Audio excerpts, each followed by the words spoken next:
Audience.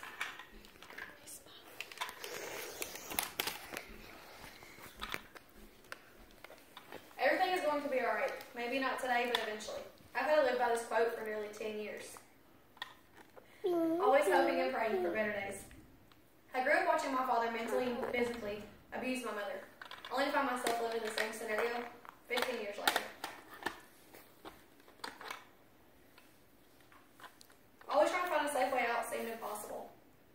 I found myself pregnant with my first son, Caden, and he was a very sick child. Caden ended up passing away in March of 2011.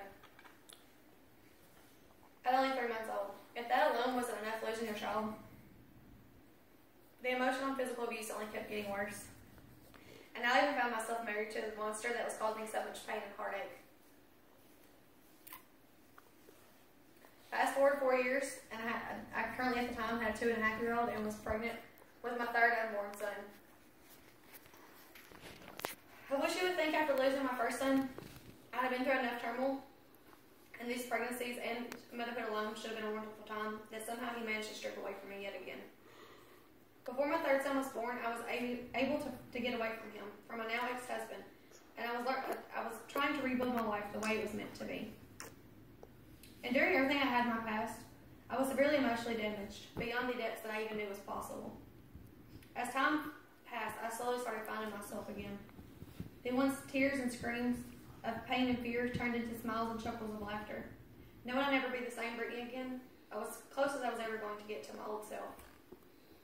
I knew from the beginning that I did not want a relationship for a long time. I wanted to focus on myself and my 2 sons. Right about a year after my divorce, I stumbled upon this obnoxious male named Bradley. You know, the arrogant, cocky ones who thinks their poop doesn't stink. Yeah, he was one of those. To this day, I still get a good laugh on how he approached me in his pickup line.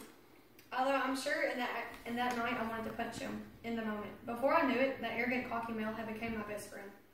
We both had a mutual understanding, and a relationship was out of the question. Single mom of 2 kids, and he was soon headed to Florida to chase his dreams of becoming a pipeline builder. 2 months had passed, and we was going in the direction that neither of us anticipated we was going to go.